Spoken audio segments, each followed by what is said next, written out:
Burnt Island Games has published a title that's on my radar, and maybe it'll be on yours. Fall of the Mountain King. This is for 1 to 5 players ages 13 and up and should take you about 60 to 90 minutes to complete. The gnome attack was sudden and relentless. They swarmed our tunnels, defiling our mountain home and driving us from our ancestral caves. Trolls from every clan rushed to the heart of the mountain to defend our great halls. We've lost track of how long we've been beating back the endless wave of invaders. Soon it will be time for a final stand. We will rise up like champions, or we will be driven out to the wilderness to fight for survival.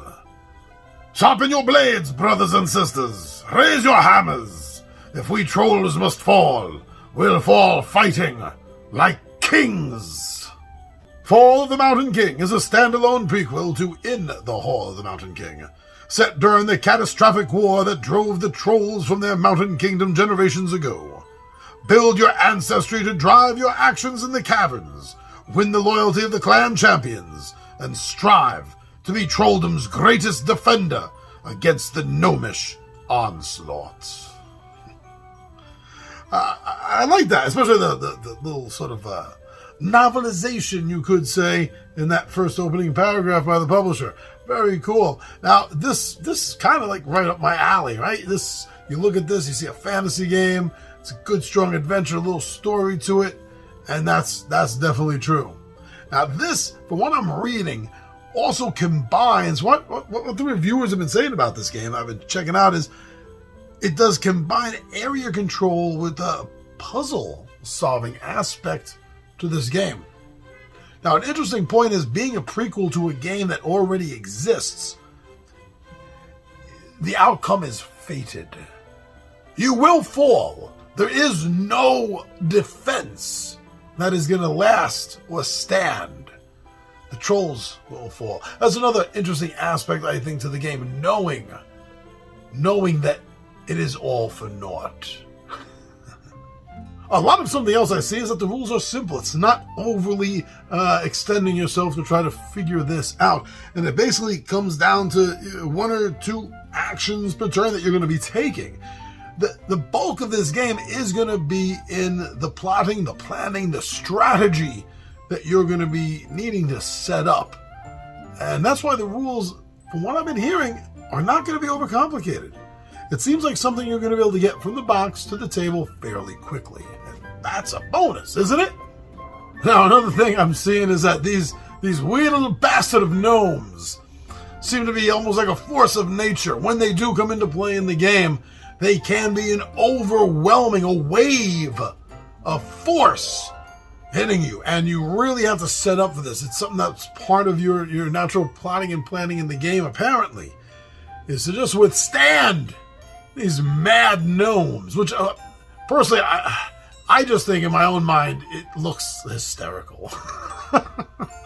But no, very interesting. You have to plan against these constant waves that are going to be coming after you. Although I have not played In the Hall of the Mountain King, I have seen it in the circles. It's come around. I know what the game is, and I know that a lot of people talk highly about this game and how much they've enjoyed playing it. So this being a prequel to it, if you haven't gotten into the game already, it kind of makes me feel like Fall might be a good place to start with. Since this is the prequel, start with this, learn how it all fell into ruin, and then play In the Hall of the Mountain King, where you're sort of rebuilding the old glory. I like that. I like that, going from one to the other, kind of a little progression, natural, organic. Yeah, so that's a bonus. Something interesting that caught my attention that's been mentioned a few times is that although this is a victory point game system, right? You're trying to do what you can to accumulate victory points to win at the end of the game. Apparently, there's this system in the game where pretty much a bulk of your VPs you're not going to get them until the end of the game. So this does make in-game play time allegedly a little difficult to try to gauge who's closest to winning, who's going to win, who's in the lead. because you're not really going to know until the end of the game, and you get these extra points. That's good. I like that because it takes away a sense of hopelessness. In some victory point games, you can tell you are so far behind that there's absolutely no way that you're going to be winning this game. And that changes your mood about the game, and that changes how you're going to play the game. So this, I think, is very interesting that they're doing it this way. Kudos. So that's what caught my attention. Those are the points, the bullet points, if you will, about Fall of the Mountain King.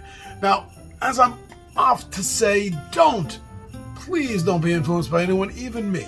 Go get the 411 yourself. Read up about it. You know what? One of the best things to do is watch some playthroughs, and that'll give you an idea if it seems like a fun game to you. But inform yourself. That's so much better than being influenced. All right, my friends, go get your own information on Burnt Island Games' Fall of the Mountain King.